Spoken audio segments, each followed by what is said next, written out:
So you take all of you take those factors into account. The fact that he's obviously not a quick fix manager. He's a manager that needs time and needs the backing to really prove himself and to develop a game plan that will be very, very effective in the long term. And the fact that he's had a horrid injury list, stupid squad turnover, fractures left, right, and centre, both externally and internally, you can kind of understand, or that is at least some of the reasons why you can at least back him into not wanting him to get sacked.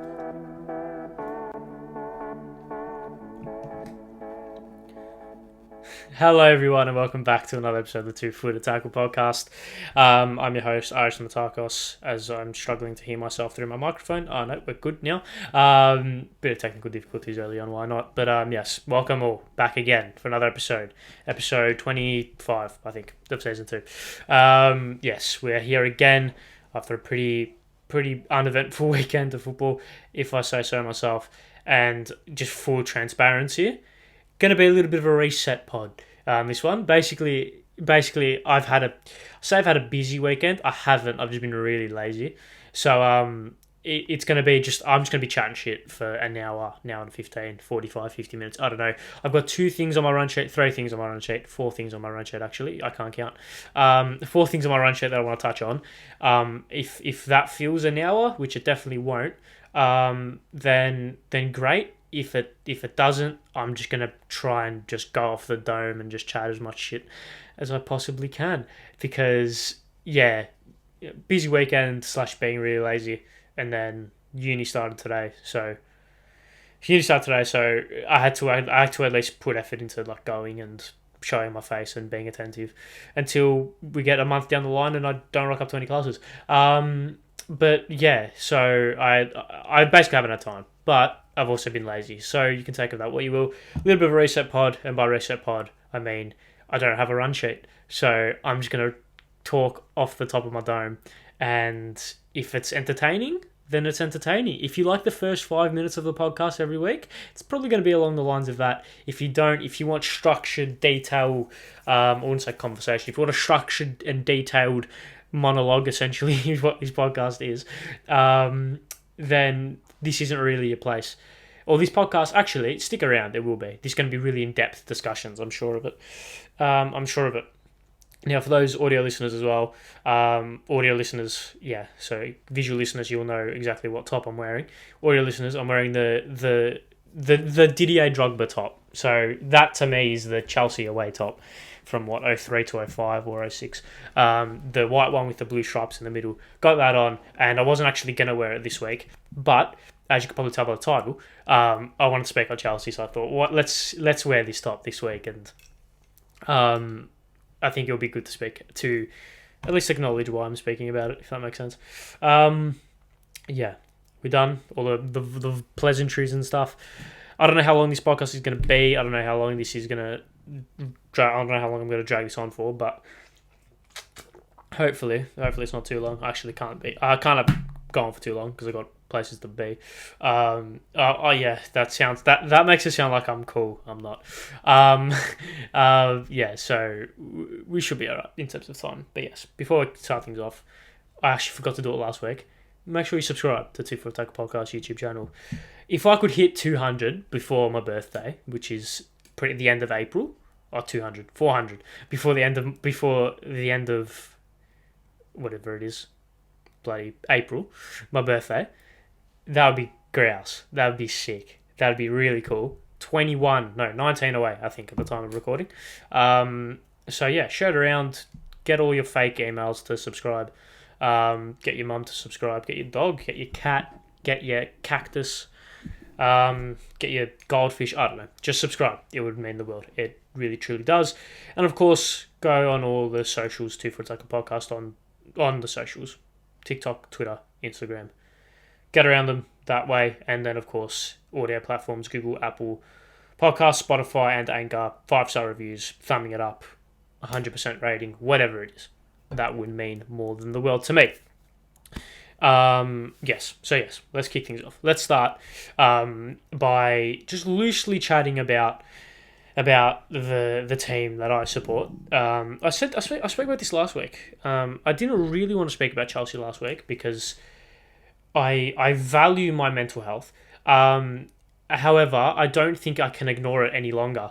So, yeah, we are going to be speaking about Chelsea.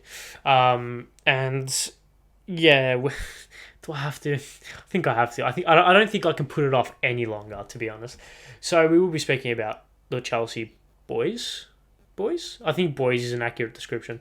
We're going to be speaking on the League Cup final and Marcus Rashford, and as well some Australian football chat in between there. If I've forgotten anything, please forgive me, because it's been a bit of a rushed kind of preparation, as you can probably tell, but I digress. Let's kick things off. Let's start with Chelsea. Now, I'm going to be speaking about this purely from a Chelsea supporter perspective, more than anything, rather than looking at it from an objective perspective. So hence the top, and hence potential, I want to say angerness. I don't know, you know what I mean, and a little bit of fiery language, and potentially, of course, as I speak about Graham Potter. Now, where do we go? Obviously, Chelsea have had to say a horrid run is an underestimation. Chelsea have won 2 of their last 16 games, which in my book is not great. I don't know about you guys, but it's not great. Those wins were a 2-0 win over Bournemouth at home, and a 1-0 win over Palace at home. So the levels. Chelsea, of course, lost to Tottenham over the weekend. The one game a season, right? The one game a season, which I just cannot stomach losing, is to Tottenham. And we dished out arguably the dullest performance of the season. Yeah, so where do we go here? Do I speak about the performance? I really can't be bothered. I just really need to speak about Graham Potter. I just need to speak on him and the kind of sentiment around him and what's going to happen, right? What's going to happen with him? Because he got the job. Let's start from when he got the job. He got the job after a manager who was, I wouldn't say unanimously beloved by the Chelsea supporters, but he was a manager that won Chelsea the Champions League, right? Won Chelsea the Champions League, and he, of course, will live in immortality in the history of the Chelsea Football Club. Of course, referencing Thomas Tuchel, right? He will live in immortality at the Chelsea Football Club. So that's not up for debate as to where he stands as a Chelsea legend, of course. However, what is up for debate is whether or not he should have been sacked. Chelsea obviously started the season quite poorly. Of course, the results were there for a little bit towards the start of the season. The results were there. We won the first game against Everton. We drew to Tottenham. The 3-0 loss to Leeds wasn't great. The 2-1 win to Leicester was good. 2-1 loss to Southampton wasn't great. Then the 2-1 win at the death to West Ham was good. So the results were kind of not great without being horrendous. The Leeds loss was almost we thought was an anomaly because of the circumstances. The Southampton loss was appalling, but then again, the Everton win was solid. The West Ham win was iffy. Tottenham draw, which Chelsea should have won that game.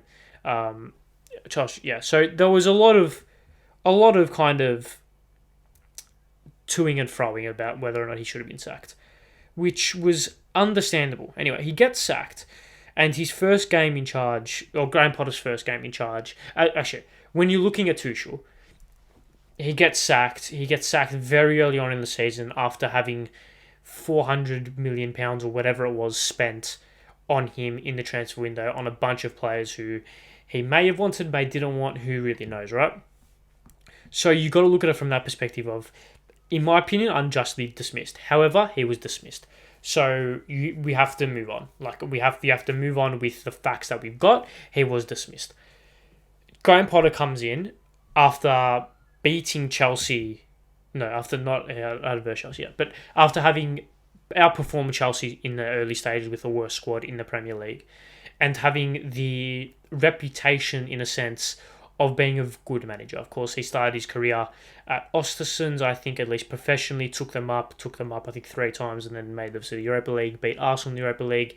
Then he went to Swansea for a bit, can't remember how well he did there, but then he moved to Brighton. Of course, we all know what he's done at Brighton, right? So potentially resume-wise, not there in terms of he hasn't won leagues, hasn't won that many trophies, but what he is in terms of a developer of tactics, a developer of players. I mean, we've seen how he's turned.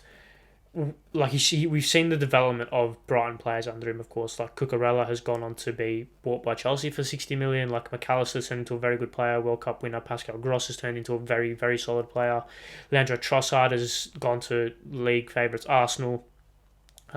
He's revitalised Adam Lallana's career, all these players, right? Obviously, Yves Bissouma was great, Moises Caicedo, etc., etc. Right? We all know his ability to develop players and develop tactics. He took a very undermanned and underfunded Brighton team and kept them up consistently and was underperforming each year. Look, when you're looking at stats and stuff, so he was doing very well. Comes into this Chelsea team in a lot of turmoil. And starts really well. Chelsea were unbeaten under him for the best part of just over a month. So it started with a 1-0 draw at Salzburg, then a 2-1 win at Palace, 3-0 over Milan, 3-0 over Wolves, 2-0 over Milan, 2-0 over Villa, a draw at Brentford, a draw at home to United, which once again was a 96th minute header. So really could have easily been a win. And then a 2-1 win over Salzburg. So overall, good month. A solid rebound month for Graham Potter. Went from his one, so he won 5 games. He won 6 games. He won 6 games out of 9. A solid opening month and a bit for Graham Potter, right? No real complaints there from anyone. Chelsea were playing good football, scoring goals, performing really well. Then, of course, it was the 4-1 loss at Brighton, which was shocking. And then it followed a 1-0 loss at home to Arsenal, which you can kind of excuse considering the circumstances of the season. A 2-0 loss in the AFL Cup to City, which once again, it's AFL Cup. A 1-0 loss away at Newcastle, which is, of course, underwhelming or a little bit poor considering. World Cup break, that Chelsea come back with a 2-0 win over Bournemouth. And then a 1-0 draw at Forest, disappointing. A 1-0 loss at City, a 4-0 loss at City, 2-1 loss at Fulham. So those were poor results. Beat Palace 1-0, and then Chelsea have not won since. 2-0-alls, a 1-0, a 1-0 loss, a 1-0 loss, and a 2-0 loss against Tottenham. So we can see the kind of trajectory of Graham Potter started really well, and then the wheels have kind of fallen off. The form since the closure of the January transfer window is 2 draws and 3 losses. Ever since the start of the January transfer window, he's won 1 game. 1 game since the start of the January transfer window. And before then, he had performed quite well. Right? Went on a pretty poor run versus Brighton, Arsenal, and Newcastle in the league. But apart from that, before then, it was very good. So what does this say? To me, it says that I genuinely think the transfer policy that Chelsea have had in January, signing Mudryk, Modieke, Enzo Fernandez, all these players, I don't think that's helped Graham Potter. And the reason why is because when you look at the style Graham Potter is at least attempting to play, or you'd assume he's attempting to go with, it's a very complex, very kind of... It's complex and it's very detailed. It is very detailed. And when something is very detailed, it needs a lot of time. We saw Bournemouth weren't remarkable at the start of their season. Bournemouth weren't a team that set the world alight immediately. But in the back end of his spell, they were very good. Because the way that he wants them to play football, the way that he instructed them to play football, took time. It took a lot of time to develop. Because intrinsically, it is a very complex system. Whereas if the reason why new manager bounces exist, and this is why I think what happened with Graham Potter at the start of the season anyway, was he would have said to the boys, just play football. for the first couple of months, or for the first couple of games, first month, month and a half, he would have said, just play football, right? Just play football, express yourselves, and get all the toxins, in a sense, from the previous manager out of your system and just play football. This is why new manager bounces are a thing, right? It allows them to be expressive, and we saw, first month and a half, good football, right? Well, maybe not good football, but good results. And then pretty much since post-World Cup, pretty much, it's been a downward spiral. And the reason potentially for this is Graham Potter looked at the World Cup break and thought, okay, now it's time to add my own DNA on this team.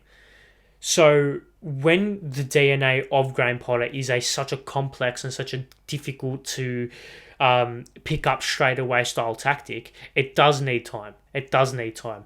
How we see other managers maintain that new manager bounce for a while is because their tactics, more often than not, are quite simple. 2 banks of 4, 2 men up top, long balls, channel, out wide, crosses into the box, etc., etc. To work tactics to those effect, right?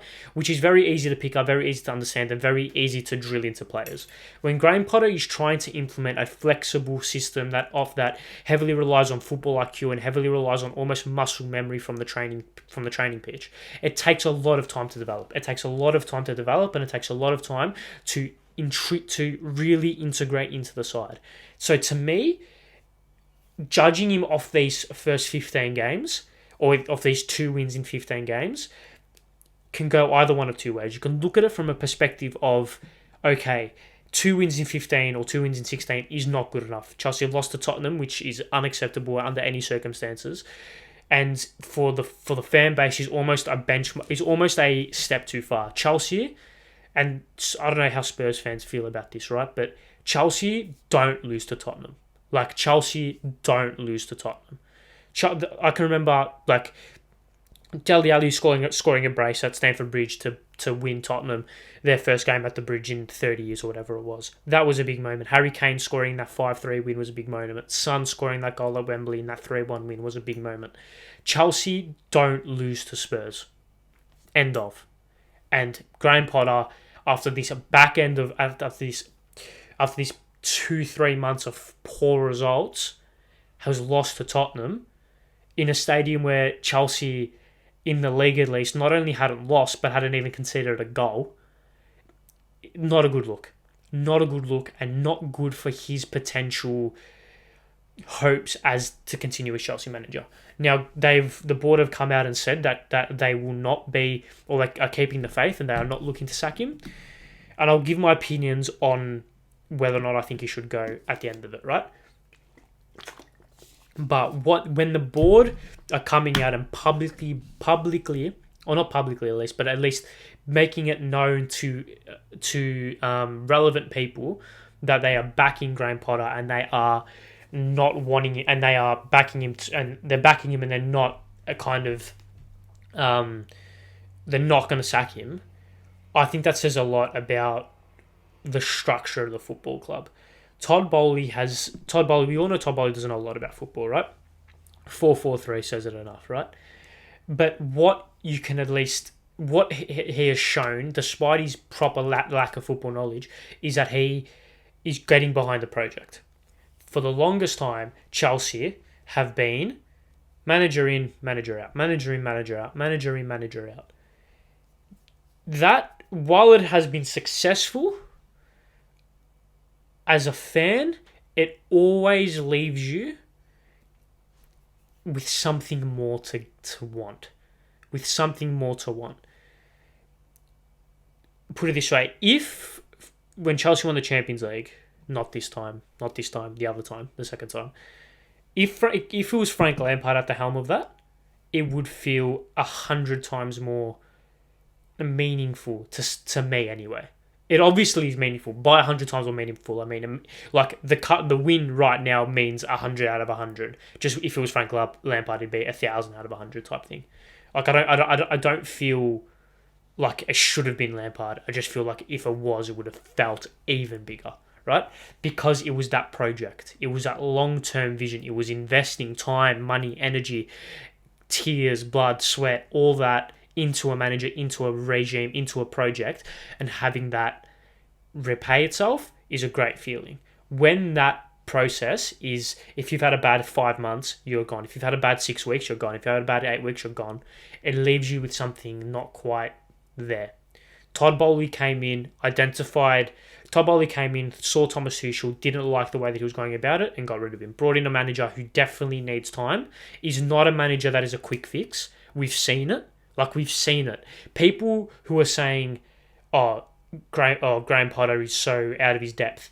We have seen time. If you just go back and look at his results and go back and look at his time at other clubs, he's not a quick fix type manager.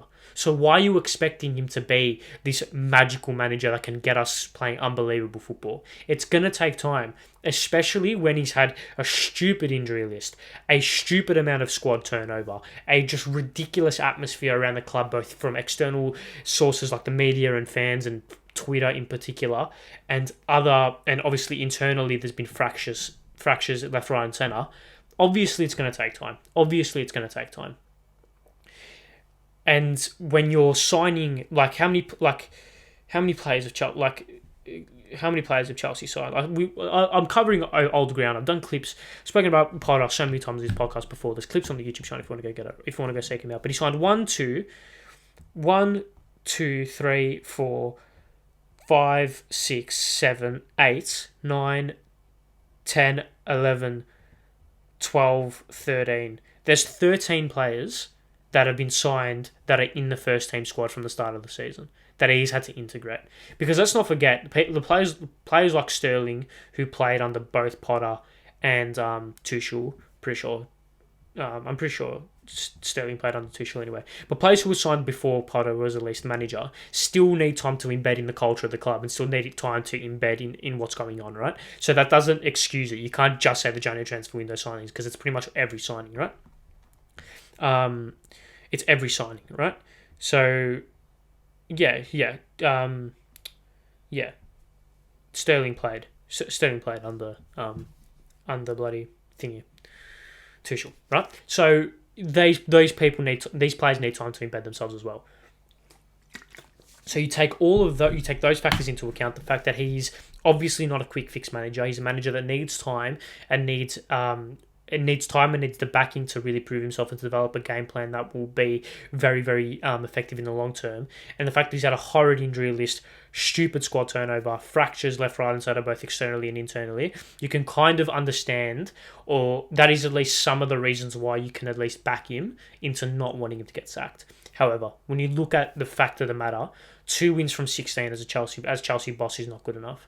Regardless of what kind of system you're trying to implement, and regardless of what kind of process you're trying to kind of instill into a football club, and what kind of tactics you're trying to instill in a football club, 2 wins from 16 games as Chelsea manager when you've signed £600 million worth of players is not good enough. The squad that played. For example, the squad that played away, the squad that played at home to Southampton was by far and away good enough. You got Ari Stamatakos, who was a £70 million signing. Azpilicueta, who's a Champions League winner, an FA Cup winner, multiple-time Premier League winner. Koulibaly was one of the best centre-backs in Serie A for a long time. Benoit Badiashile is one of the best young centre-backs in the league, right? Ben Chua was a very, very high fee signing. Matej Kovacic, Champions League winner, FA Cup winner, not FA Cup winner, Champions League winner with Real Madrid. Enzo Fernandez, £120 million. Morieke Felix, 2 high-profile players who have come in externally. Mason Mount, Champions League winner, 2-time in a row player of the year for Chelsea. You have Fofana up front, who is a very, very promising player. When you're looking at the bench, Wesley Fofana was worth how many million? Raheem Sterling was worth how many million? Kai Havertz was worth how many million? Mudryk was worth how many million? Then you have obviously Chalobah and Gallagher, who are 2 very solid Premier League players. They are players that are so much better, with all due respect to the likes of Stuart Armstrong and Mohamed El Younousi and Romero Lavia, who's a good player, but is he on Enzo Fernandez's level? No. James Ward-Prowse, is a good player, but is he that level? No. It's not like a front four of Morieke, Felix, Mount, Fofana, which is the front four that started against Southampton, should be able to run rings around Maitland-Niles, Bednarek, Bella Kotschap, I think that's how you pronounce it, and Perud. Or Perud, I don't know, Peru. That is unacceptable. the fact that Chelsea can drop points from that game. And it's not only the fact that tactically Chelsea looked not only tactically did Chelsea look out of it and look so poor and look like they didn't want to be there and look like they didn't care. It was also the fact that when you are tactically outplayed, or when you are in a position where your tactics aren't kind of getting the best out of your players, in a sense, you need to rely on individual brilliance. A lot of times, Thomas Tuchel got away with it at times last year. Got away with individual brilliance. Ole Gunnar Solskjaer fucking had his entire career at Manchester United. His managerial career was built off the back of Bruno Fernandes' individual brilliance, right? That got him second in the league, right?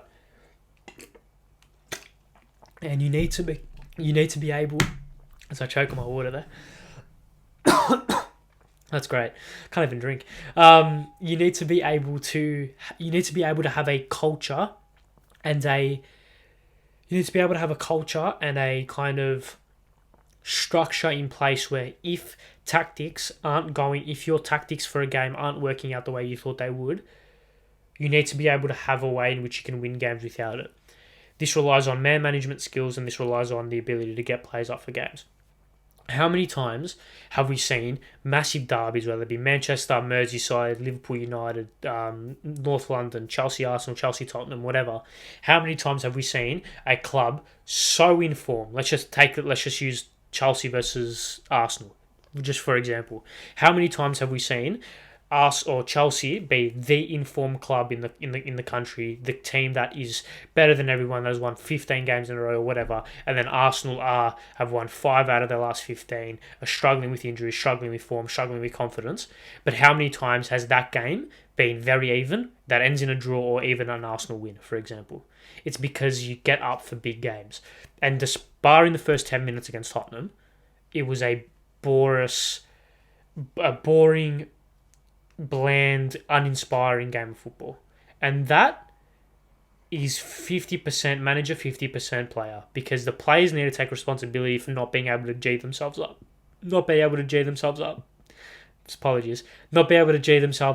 for a game against Tottenham. And it's also Graham Potter, the onus falls on him for not being able to G the players up for a game against Tottenham.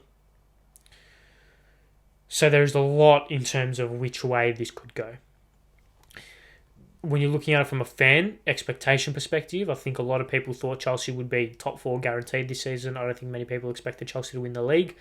And if Chelsea even get top 4, that's a miracle. Top 6 is looking extremely unlikely. It's going to be a position where Chelsea finish 7th or 8th.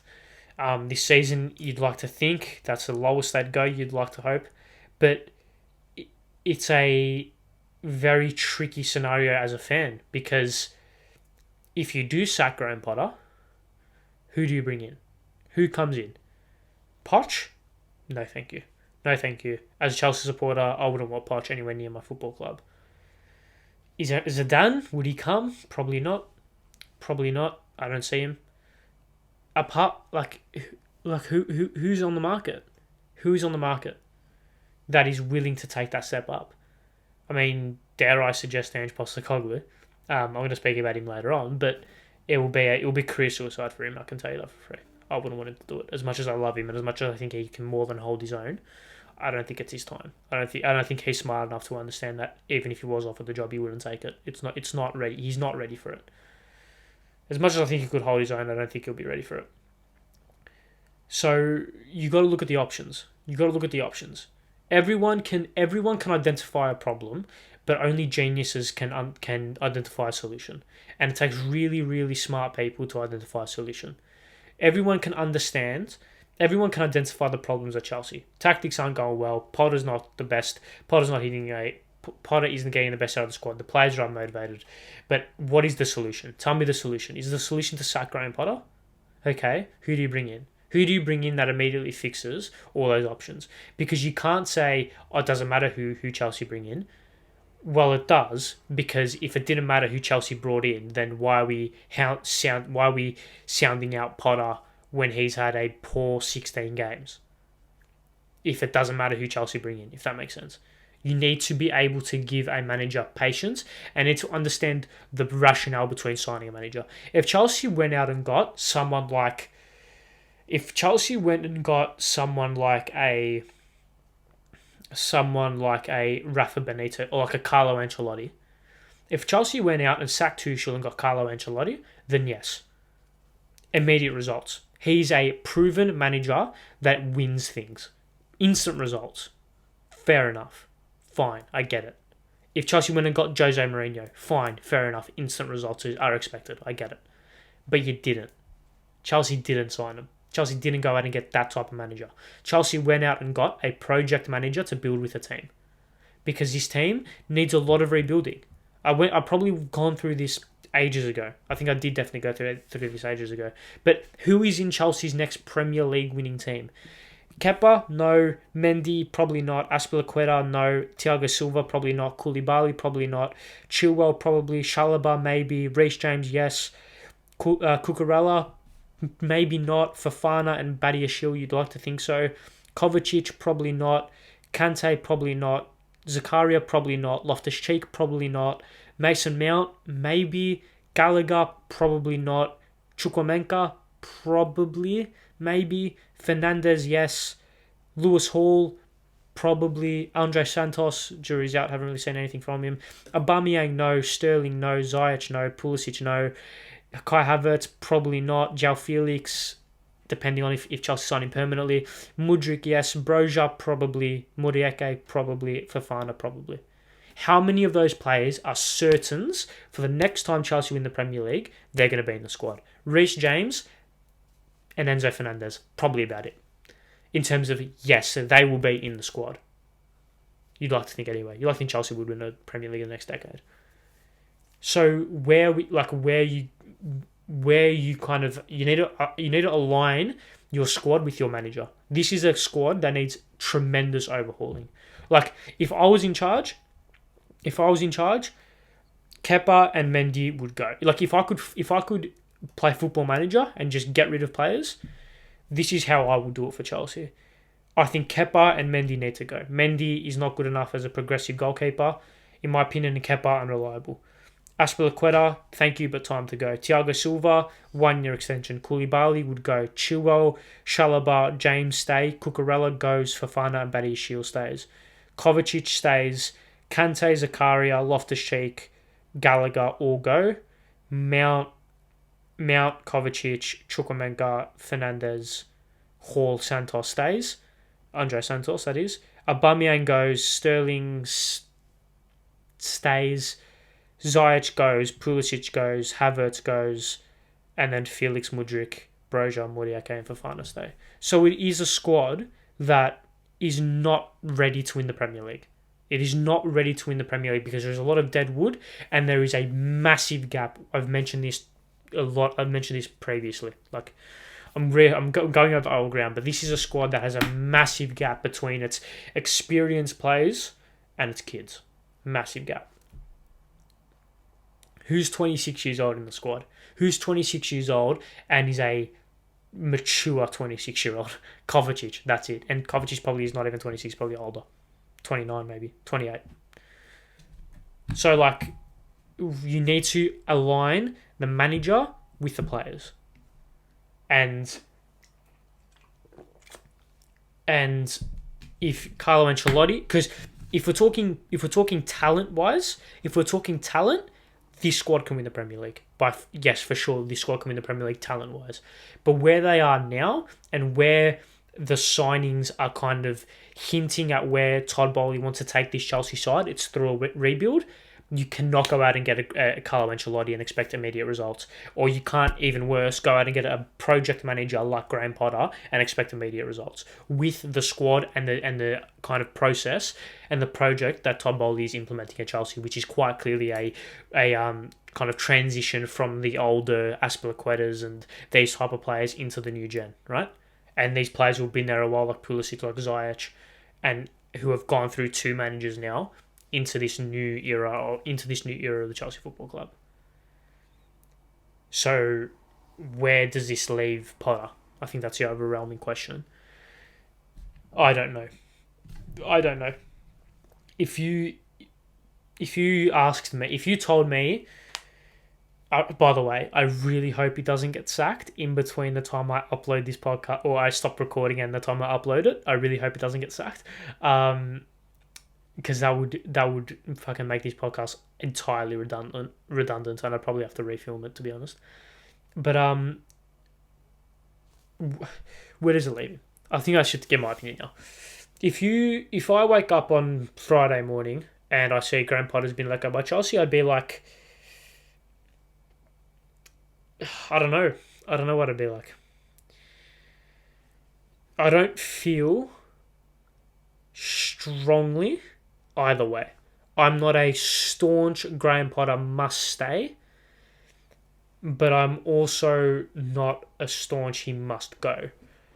The loss this morning has heavily impacted my opinion of him. If he had won this morning, I would be like, yes, he needs to stay. But the manner in which we played out that game against Tottenham is disgraceful. Like, Chelsea don't lose to Tottenham. Chelsea do not lose to Tottenham Hotspur. And we did. And that needs to be reflected on the manager. And the players as well, but the manager in particular. If I had to put my neck out on the line and give my opinion on Graham Potter's future, I would say that I don't know. I really don't know. The loss against Tottenham has really thrown a spanner in the works to me. Because if you can't get a Chelsea team up for a game against Tottenham, then there's serious issues. I think, I don't know. I'm not playing this up for the pod or for the camera or whatever. I'm genuinely undecided. Truly undecided. Let me know what you think in the comments below, or tweet at the podcast tweet at the podcast at 2 Foot Attacker Podcast on Twitter, or at 2FTPod on Twitter. I'm seriously undecided whether or not he should go, because, like I said, the football and the results are not good enough. Football and the results are blatantly, obviously not good enough. But what I said before, horrid injury record, a ridiculous squad turnover, fractures inside, externally and internally, and of course the way that Graham Potter manages and he's at least his kind of project nature of his management style lends me to think that he should be given time.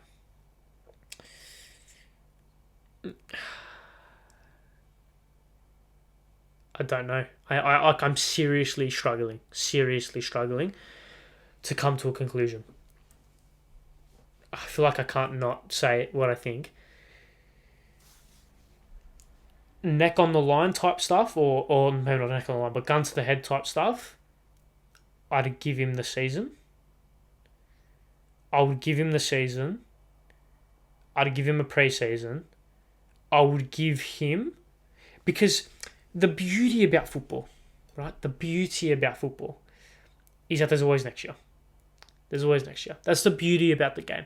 And especially as Chelsea supporters, where we've seen success. Like, Chelsea supporters are so privileged to have at least seen success, and the amount of success Chelsea supporters have seen. So 2, 3, 4 seasons in the doldrums is not going to hurt a lot of people that much. Let's be honest, right? I mean, Arsenal have spent how long as a banter club, and look where they are now. It really doesn't matter. Like, it really doesn't matter to be a banter club for 2 seasons. It makes no difference. Because you start winning again, you start buying more players, and it's all fine and dandy, right? And because Chelsea have experienced success, the impatience about the supporter base is because Chelsea have seen success every single year. They've trophies and finals every single year. I mean, last year Chelsea didn't win anything, but we made 2 cup finals and we finished in the top 4, right? Pretty successful season, all things considered. Poor in terms of points, but top 4, 2 cup finals. Didn't win 2 cup finals, unfortunately, but went to Wembley twice, etc. Right? So the fact that Chelsea are underperforming this year means that fan expectation, means that the turmoil around the fans is increased tenfold. But in the grand scheme of things, it doesn't really matter because there's always next year, and after that, there's always the year after that, and there's always the year after that. And you need to risk short-term pain for long-term reward. Chelsea aren't going to get relegated. Chelsea are not going to get relegated, guys. Get that thought out of your mind. Get that thought out of your mind. Chelsea are not getting relegated. Not even close. Granted, they're 10 points out of the drop zone, but they're not. Chelsea aren't getting relegated. Not even close to getting relegated. So don't even worry about that. It's about what you think about Potter and whether you think there's something there. I think there is something there.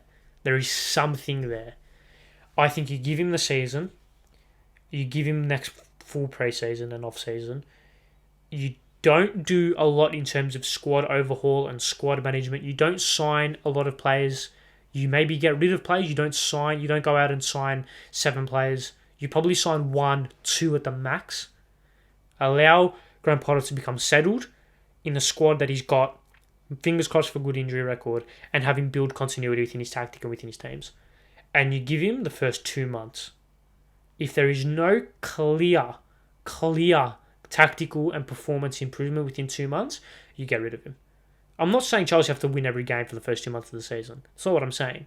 What I'm saying is that there needs to be a clear tactical and performance improvement over the first 2-3 months of next season. If there isn't, then you get rid of him. That's when you make the call. And then you bring in someone who acts as a stopgap until the next season, in which you sign a manager for that pre-season. Which I know pretty much wastes 2 seasons, but you need to take that risk of the potential success that could come with Graham Potter, because there's a lot of that success, trust me.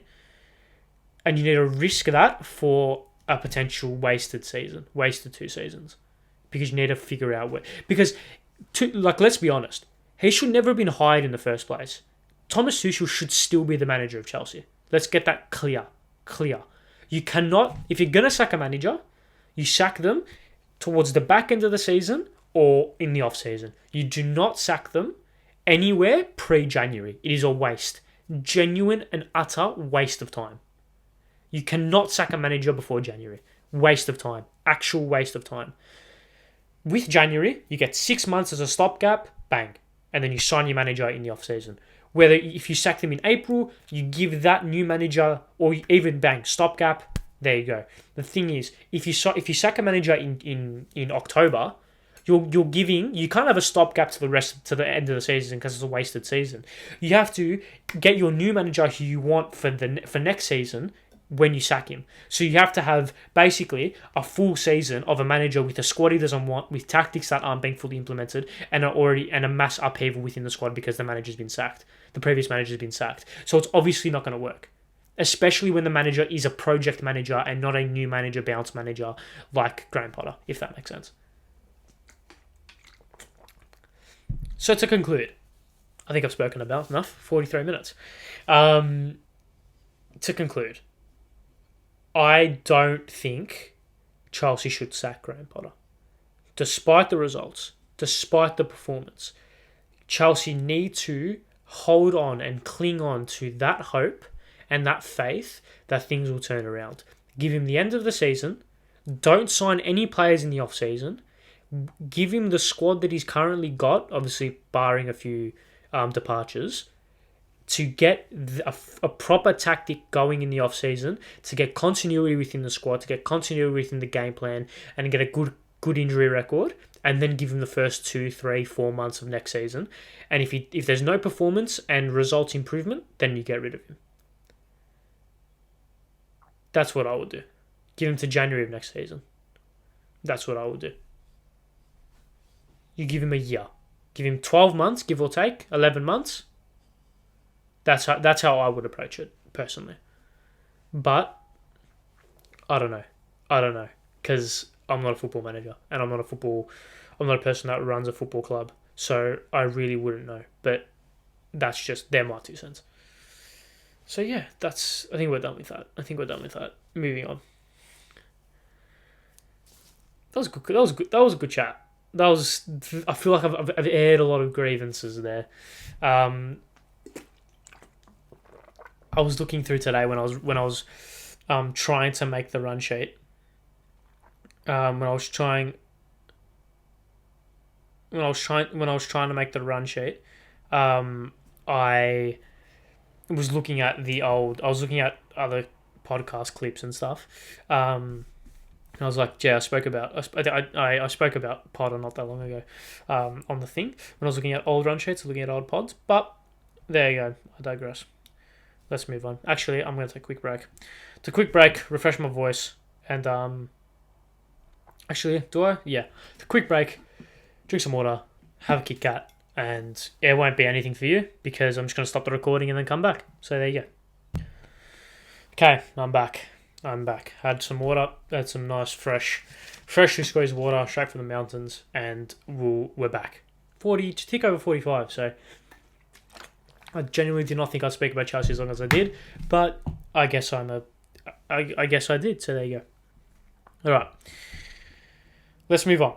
I want to speak on Marcus Rashford, because is he the best footballer in the world? Is Marcus Rashford the best footballer in the world? Look. He of course scored in the League Cup final, which Manchester United won. It has gone down as a Sven Botman own goal, but I don't know.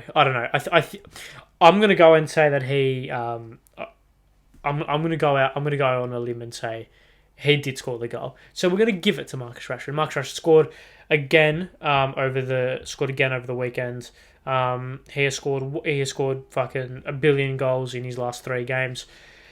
In his last 3 months. Is he the best footballer in the world right now? On form, I don't think there's a better footballer on the planet right now than Marcus Rashford, which is insane to think about considering his past 18 months before this season has been pretty poor. He's hit the definition of a purple patch. Like, this is absurd, the football he's playing and the way that he's able to score goals pretty much every week. So clinical, so intelligent in his way, where he needs to position himself. He's in that flow state. You can tell this is peak sporting performance. We're seeing an athlete in flow, like in a complete and utter flow state. He just goes out on the pitch every week and he's playing at 10 out of 10. He's the best footballer on the planet right now. That obviously doesn't mean he's the best footballer in the world. He's on form. He is. This reminds me a lot of Salah's form this time last year.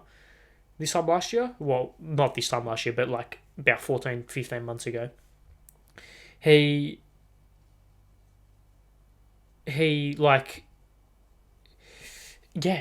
just is he's the best footballer in the world, which is insane. I think does it have is there something to do with Ten Hag about it? I think there is. I think Ten Hag has unlocked him.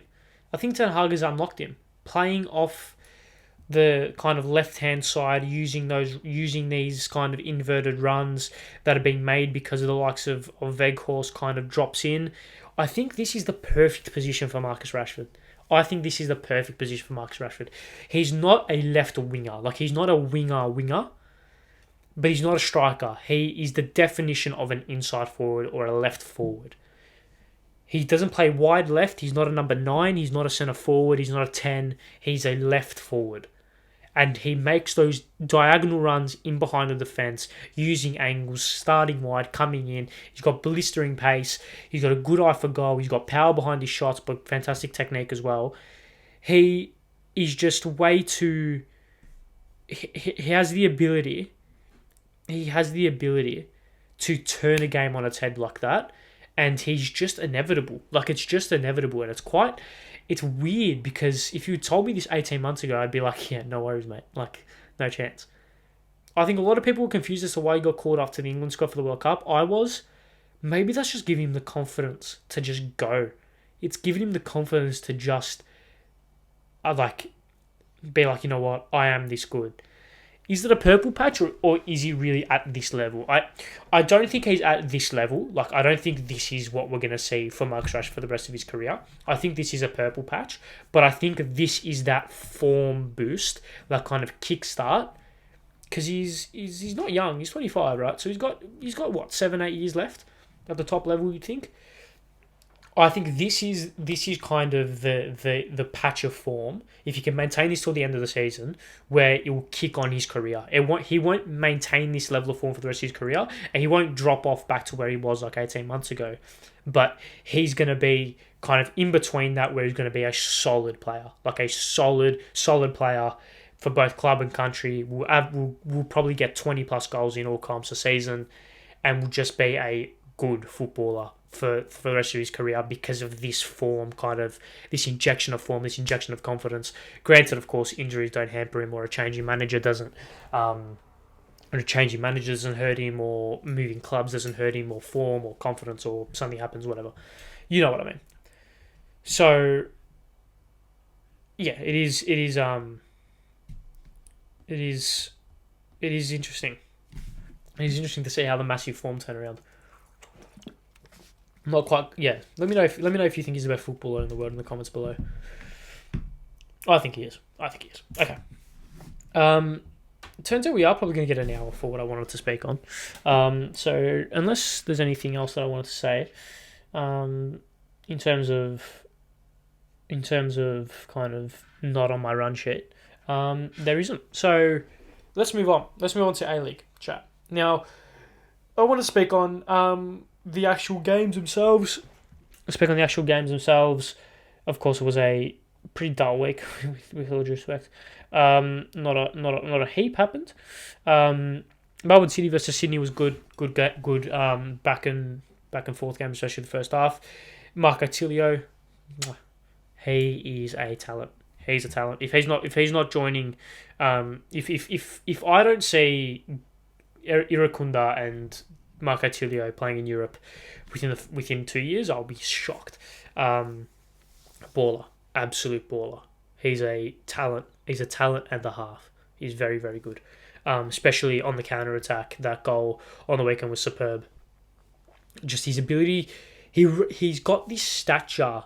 He's like short, but he's not bulky. He's not slim. He's like a little bit bulky. He's not overly kind of like I don't know how to describe him, but he's got this running style that's very aggressive, very direct, changes angles very well, very good close control. Like, it's very good. It is very, very good.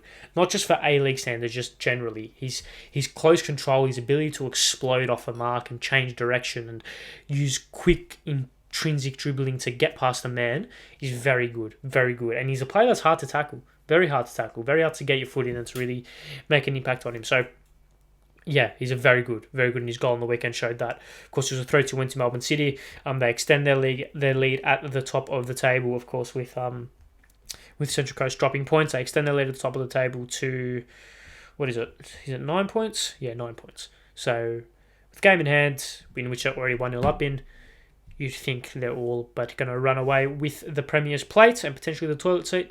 Western Sydney won 4-0 on the weekend against MacArthur. This midfield is very good for Western United. Neuenhoff, very good footballer. Schneiderlin, we all know. Emil Furtado, and then Nikovic, Borello, Leoni. I know, of course, the latter are more advanced, but yeah, they're a little bit of a dark horse, in my opinion. They're a little bit of a dark horse. Granted, their manager is a little bit of a flog, but they're a little bit of a dark horse when it comes to... I wouldn't say dark horse, but they're a team that could cause some shocks in the finals, definitely. They've conceded the least amount of goals so far this season, notoriously defensively very good, scoring 4 goals against the MacArthur side that, while aren't elite, are still quite good in the grand scheme of things. It was a very good performance. Very, very good performance. And if they've seemed to get that midfield kind of balance right, a lot of people when they signed Schneiderlin were a bit confused as to how they're going to fit in, how are they going to fit in Schneiderlin, Neuenhoff, Milfitano, Ninkovic, Bozanic. Like, how are they going to fit in all of these midfielders? They found a way. They found the way. At least so far, and if they can continue that, then it's going to be a very dangerous midfield. Very dangerous midfield. And of course, when you look at the likes of Barella as well, who's hit a fine patch of form, 7 goals and 2 assists in 18 games. Scored a brace last week against Adelaide in that 4-4 draw. Scored again on the weekend. He's probably a man deserving of a Socceroos call-up, especially with the friendlies coming up in March. He's a player that has definitely earned his spot in the side, at least for now. That Socceroos squad in for March is going to be quite interesting. You've got the likes of Nieuwenhof, Barello, Iran Kunda, these players who are hitting pretty good patches of form in Europe as well. It could be interesting to see whether or not they do crack into the side. I think they will. I think Barello is going to be given the chance, but it'll be interesting regardless. Very interesting regardless. If we move on to, of course, there was the Pride round, but the Pride game, of course, Melbourne victory versus Adelaide United, all the ceremonies and the ceremonials and all the kind of parades and the I don't know how to do it, pleasantries, if you call them that, before the game were very good, of course. We really shouldn't need a Pride round, if you think about it. Like, we really shouldn't. But it's a shame that we do, but it's also a good thing that it's being... it's a good thing that it's here, because it's obviously needed. It shouldn't be needed, but it obviously is. So it's good that it's here. And it's obviously we're welcoming all communities to football, because football is one of those things that, whether you're whatever, gay, straight, whatever, like whatever race, whatever sexuality, whatever gender, it's one big community. So the fact that... bringing all communities into football is the main thing. So the fact that it was good to see for victory versus Adelaide. Of course, that game at AB Park ended 1-1. Fornaroli with a penalty cancelled out. Fornaroli's penalty was cancelled out by Nestor Irankunda's strike. He's a freak. Like, he's a freak. He's that good. Like, that good. Jesus Christ. Like, I spoke about this last week. Him and Quol on either wing in 4 years' time. Mate, like, that is going to be insane. Like, insane. That, yeah, Jesus Christ. I can't stop thinking about it. Like, I spoke about this last week. He's that good. Iran Kunda is that good. Like, that good. Them on either wing with McGree in behind, Devlin or Backer sitting, with Boss at left back and Suter, Rouse and Atkinson. Oh, we have a good team. We have a good team for 2026. Knock on wood. So there you go. There's that game. And of course, Brisbane beat Perth. The battle of the I want to say call them cellar dwellers, but 9th versus 10th. 9th versus 10th, Sunday afternoon. Jesus Christ. So yeah, that's the results-based things. I want to speak on a couple of things. One bad thing and one good thing. Bad thing is I've just noticed this midweek. I don't want to speak about it, but actually no, I do want to speak about it. I do want to shed light to it because it's absurd. I've seen this like, when we're speaking about football and football media in Australia, it is obviously extremely obvious that mainstream media does not want football to succeed, right? That's been blatantly obvious for decades, centuries, right?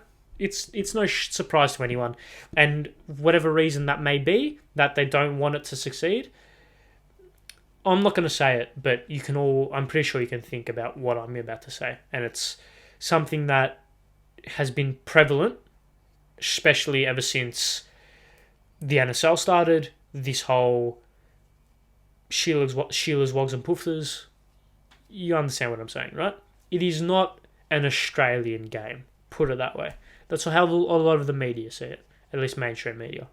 And we all know that there is an inherent bias against football in this country by a lot of the mainstream media, but this week I've just noticed it to an absolute absurd level. It obviously started off the back of the Melbourne Derby, in which despite the Melbourne Derby being a great game of football, ending 3-2, good goal, Socceroos star Matthew Leckie scoring a goal, some brilliant strikes, some good storylines with Fornaroli against his former side, 5 goals, good football, good atmosphere. Despite all of that, The main story, of course it's the main story, is 12 people kicked out of Amy Park. The main story, of course it is. And the simple thing, the simple stuff of Herald Sun journalists, elite, like the pinnacle of Australian journalism, getting just basic information wrong, saying Melbourne Victory fans, speaking about Melbourne Victory fans and how entitled and how bloody. I'll bring up the article because I don't want to. I don't want to attack. This is critique. I'm not attacking the person. I'm not attacking the person. I just want to critique because there's a couple of things, right? There's a couple of things. This what I'm about to bring up, and another thing as well, which I saw. So I'm not going to bring up. I'm not going to say the name of whoever wrote this. I'm not, because I don't want to. I don't want to. You can search it up yourself if you're on Twitter. If you're on Twitter, you definitely know what it is, right? There was an article in Herald Sun. So not only in the fallout of the Melbourne Derby, the main story was 12 people got evicted despite that not being the main story. The main story is about how good the game was and how many storylines and the atmosphere around it, not the fact that 12 people got ejected. Like, stop doing that. Not only that, of course, the clip went around of that one person in the city end getting dragged out by security. One person went viral instead of the football game that was happening. And then the person who filmed it, I'm not going to say the name, of course, has gone on to write an article saying Melbourne Victory fans' biggest sooks in sport. It was a Melbourne City fan in the Melbourne City end. How incompetent are you at your job? Or how click hungry are you that you need to lie and need to put such inflammatory bullshit in your headline to attract this negative publicity by football fans? We all know that football is up against it in its country as it stands, right?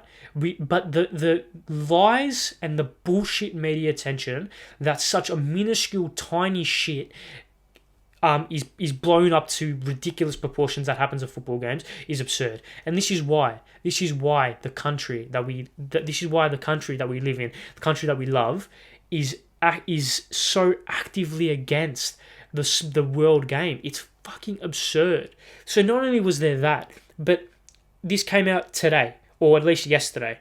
So an AFL footballer, Noah Bolter, plays for Richmond, was coward punched by all accounts at a footy game that he was coaching, I think, or that he was at least attending, a local footy game. The Herald Sun title: Tigers star hit at local soccer game. I've never seen a soccer game that is played on an oval pitch with 36 men. You can use your hands and there's an ether-shaped ball. But please alert me to that game of football you're speaking about. It's getting to the point where I can't be bothered. Like, no one can be bothered anymore. It is the way that football is being portrayed constantly in the media. Like, constantly. It is beyond the point of a joke. It is beyond the point of accurate journalism, because it's not. It is not. You are costing people jobs. You're costing people careers when you spread such, while it may not be incorrect, when you're amplifying such minuscule shit to make one sport look bad because of your inherent bias for whatever reason, whether that be a race issue, which I know it has been in the past. You'd like to think that's kind of gone away in recent times, but you can never be too sure. Whether it be that, whether it be the fear that football could take over the likes of the NRL and AFL, which is the two main sports in this country, whether it be that, whatever reason it may be, the fact that the biases in mainstream media who are meant to be overseeing and meant to be, probably not meant to be down the line, but at least not meant to be. I'm about to lose my shit. I'm just sick and tired of it. Like, I'm just absolutely sick and tired of it. And I just don't care anymore. because it's never going to change. Because if it was going to change, it would have changed. Because we've entered a period in society. I'm not talking about sport or media or journalism. We're entering a period of society where we are correcting. We are correcting a lot of things that have happened in the past, right? It goes from the big issues, and we can all know what big issues I'm speaking about, to the smaller issues. The agenda against football in this country fits somewhere along those bracket. Probably towards the smaller side of things, obviously, but still along that bracket. And yet, it's arguably getting worse. It is arguably getting worse. Am I saying that football fans are completely faultless? No, I'm not. We all know what happened at the Melbourne Derby in December. I'm not going to pretend that didn't happen. I'm not going to pretend that football fans don't at least deserve, well, some football fans don't at least deserve some form of criticism. I'm not saying that at all. But when there is this much bullshit being spread time and time and time again by the same groups of people, by the same stereotype of person and stereotype of organization, it's just like, what's the point? Like, what is the point? Because